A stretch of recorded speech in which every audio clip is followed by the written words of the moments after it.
Ashtu si shumë vendbanime të tjera, edhe komuna e Haraqinës viteve të fundit po përballet me rënje të numrit të banorëve.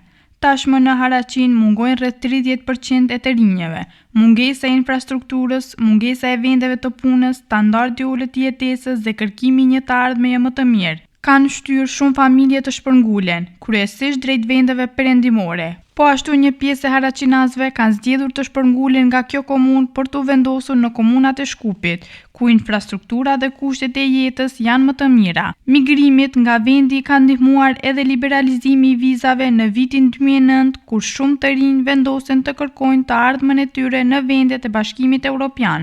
Migrimi ka ndikuar drejt për drejt edhe në rënien e numrit të nxënësve në shkollat e Haraqinës.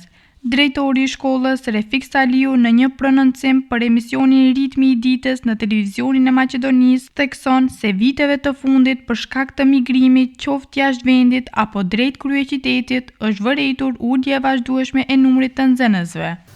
Aktualisht në shkollën Abdel Frashëri mësimin e vijojnë 1030 nxënës, të shpërndarë në 27 paralele me 78 mësimdhënës. Pra kemi di ndrime, në ndrimin e parë janë klasat e 8, 9, 7 dhe 6, ndërsa në ndrimin e dytë, i cili fillon në ora 13, janë klasat prej klasës së dytë deri në klasën e 5, ndërsa klasat e parë janë në mes të ndrimeve dhe janë në lokal të veçantë, posaçëm, ku kemi 4 paralele klasës e parë. Prej fillimit, pra prej vitit parë të shkollë, pra vitit parë shkollor kam fjalë, numri i nxënësve deri në këtë vit është stabil. Do të thonë nuk ka ndonjë lëvizje, megjithëse ka mjaft lëvizje kështu migrime të nxënësve jashtë shkollës sonë, por ka edhe anë. Do të thotë ka shkuarje, po ka edhe anë. Më shumë ka shkuarje, më shumë ka migrim se sa imigrim, pra më shumë ka dalje se sa hyrje të nxënësve. Po sa nxënës në brenda vitit i largohen? Te ne është një dukuri shumë interesant. 4-5 nxënës. Ja këtë vit për shembull kemi tikun 6 apo 7 nxënës, por 4-5 është ajo mesatarja. Më shumë ka fëmijë të cilët prindët të cilëve punojnë jashtë. Për shembull kemi disa prindë që kanë marrë fëmijët e vetë dhe kanë shkuar në Itali. Kemi mjaft kështu prindë që punojnë në Itali dhe kanë shkuar bashkë me prindë në Itali. Dukuria tjetër është prindë të cilët janë të inkuadruar, të janë punësuar në qytet, në kryeqytet, pra në Shkup. Ato me që se udhtojnë të njëjtën kohë edhe nuk kanë kohë t'i mbatin për fëmijët, i marrin fëmijët me vete dhe regjistrojnë në shkolla atje, në shkollat cilat i kanë më së afërme. Kjo është një dukuri jashtëzakonisht interesant, kështu që kjo është një lloj dukurie kohës bashkëkohore ku prind në vazhdimsi i bartin fëmijët e tyre nëpër shkolla, dhe kjo është një prej shkaqeve, një prej si dukuri e cila bën lëvizje ose migrimin e nxënësve. Këtë vit në klasën e parë, në krahasim me vitin e kaluar, shifni kemi një zhvillim pozitiv. Kemi diku afër 7-8 nxënës më tepër se vitin e kaluar. Të regjistruar në klasën e parë. Kemi 4 paralele në klasën e parë, edhe një paralele në shkollën periferike në shtetin e Rrëllancë. Do të thonë, ndonjëherë kemi lëvizje pozitive demografike në popullsi e veçanërisht në fëmijë, pra në shkolla, në regjistrimin e fëmijëve në klasën e parë. Do t'ju jap kështu një informacion, për shembull. Pas 2001-shit, nga fshatrat periferike të Malësisë Karadakut, shumica atëherë janë vendosur në fshatin Haraqin. Edhe kishte një dindje të madhe popullsisë në fshatin Haraqin, edhe shtim artificial popullsisë në komunën e Haraqinit. Ku ka viti 2006-2007, pas konfliktit në Maqedoni, kemi numri më i madh nxënësve ka qenë 2264 nxënës. E mbaj mend jashtëzakonisht mirë. Sot në të dy shkollat, këtu te ne kemi thash 1030 nxënës, në shkollën tjetër kemi 850 nxënës. Do të thonë, edhe pse ka pas kështu numër më të vogël banove, numri i nxënësve ka qenë jashtëzakonisht i madh. Brenda këtyre afër 20 viteve, rënja në numrit të nxënësve, po mendoj më në 2 dekadave, është përapërsisht 200 nxënës. Mirë po, në këto 4-5 vitet e fundit, sidomos 3 vitet që jemi si shkollë veçantë, e përmenda në fillim, numri i fëmijëve është konstant. Situata ndjehet edhe tek nxënësit. Disa nxënës tregojnë se kanë pasur shok klase të cilët tani më nuk janë në bankat shkollore në Haraqinë. Si quhesh? Ainur Alije, Cila klasi? e 7-ta.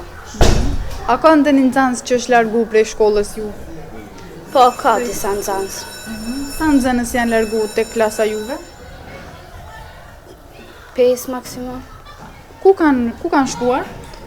Dikush ka ndru vend banim, ndërsa dikush ka shku te shkolla tjetër. Po ti a mendon që ka kitë ardhme në fakt ma mirë këtu se sa jashtë? Besoj që po. Do të thonë planifikon të resh këtu në të ardhme? Po. Na thuj si quhesh? Tara Mustafi, Cila klasje? e 7-ta. A ka nxënës që janë largu prej klasës t'ju? Po, ka. Sa nxënës? Maksimum është 5. A e din ku kanë shkuar? Disa kanë shku në Zvicër, disa të shkolla tjetër, në për vende ndryshme. Po ti a planifikon të ardhmen këtu apo jashtë vendit? Unë të ardhmën time e planifikoj këtu, edhe pse për të ardhmën nuk e di se çfarë do ndodh, por prej tani e planifikoj se do të kryej të ardhmën time këtu. Po a mendon që ka kushte të mira këtu? Po, Për në të ardhmen? po, mendoj se ka kushte më të mira se në për vende tjera. Kryetari i komunës së Haraqinës, Daud Beqiri, thotë se po bëhen përpjekje për përmirësimin e kushteve të jetesës që haraqinasit të paktën të mos jenë të detyruar të shpërngulen për shkak të mungesës së kushteve infrastrukturore. Ai beson se kjo dukuri mund të ndalet vetëm me krijimin e kushteve për përmirësimin e standardit jetësor të qytetarëve.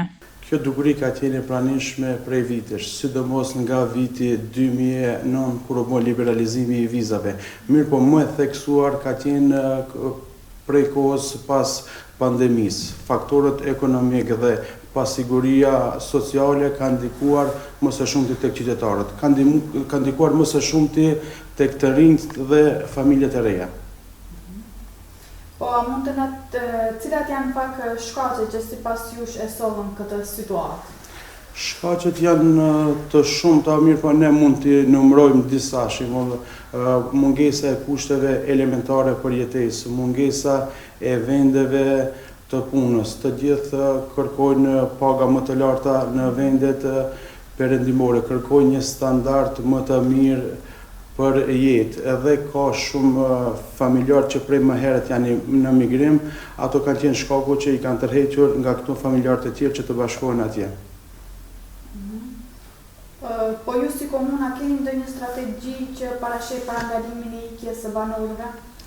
Po, ne si komun kemi strategji dhe në fokus e kemi përmirësimin e kushteve edhe në Haraqinë. Disa prej tyre janë të investojmë në infrastrukturë, të investojmë në rrugë, ndriçim publik, ujësjellës, kanalizim, të bëhet përmirësimi i kushteve në arsim, përmirësimi i kushteve në sport, të ndërtojmë stadiume, parqe, sheshe dhe të krijojmë kushte më të mira për qytetarët që të parandalojmë migrimin dhe jemi shekulli 21, do me thonë viti 2026 dhe u kriju monotoni ende flasim për kushte elementare, për ujësjellës, për kanalizim. Këto duhet të bëhen patjetër dhe në fokus i kemi të ndërtojmë edhe shtëpi kulture, qendra rinore, qendra për të moshuar me të vetmin qëllim që të parandalojmë migrimin. Po çka duhet të ndërmerret më saktësisht, në fakt më urgjente që është ndoshta që të mos ikin se këto që i cekët ju në fakt janë përmend për shumë herë dhe akoma ne merremi me këto gjëra. Më së tepërmit duhet zhvillim ekonomik lokal, duhet që të mundsohet punësimit të reja të rinjve, paga më të larta, duhet një bashkëpunim më i ngushtë ndërmjet komunës dhe institucioneve qendrore, me të vetmin qëllim që të parandalojmë migrimin. Po a keni të dhëna nëse banorët e Haraqinës më tepër shpërngulen në vendet perëndimore apo në Shkup? Po, do me thonë, si që sekët edhe ju, kemi migrim të mbrendshëm edhe të jashtëm. Po në bazë të informacioneve ne që i kemi, më së tepër kemi migrim të jashtëm, më së shumti në shtetin e Gjermanisë, Zvicrës dhe Austrisë. Po kemi edhe migrim të mbrendshëm, sidomos të gjithë migrojnë për në kryeqytet, për në shkok i punësimeve, studimeve e të tjera. Nga komuna po ashtu bëjnë të ditur se ekzistojnë edhe raste megjithëse të pakta të kthimit të banorëve nga diaspora, të cilët tentojnë të rindërtojnë jetën në vendlindje. Kemi edhe shembull që kthehen, shumë bashkëdhetarë tanë kanë hapur biznese këtu, kanë investuar në shtëpi ose kthehen për arsye të ndryshme familjare.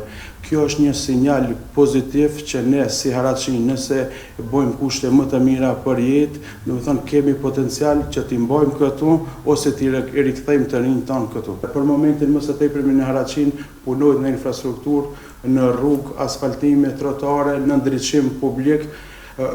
Po paralelisht ne jemi të fokusuar edhe për një arsim sa më cilësor, jemi duke bërë projekte për parqe, sheshe, stadiume, se ne edhim si Haraçin kemi një klub të zemrës Shkëndia, ku për momentin nuk kemi shtëpi, na mungon stadiumi.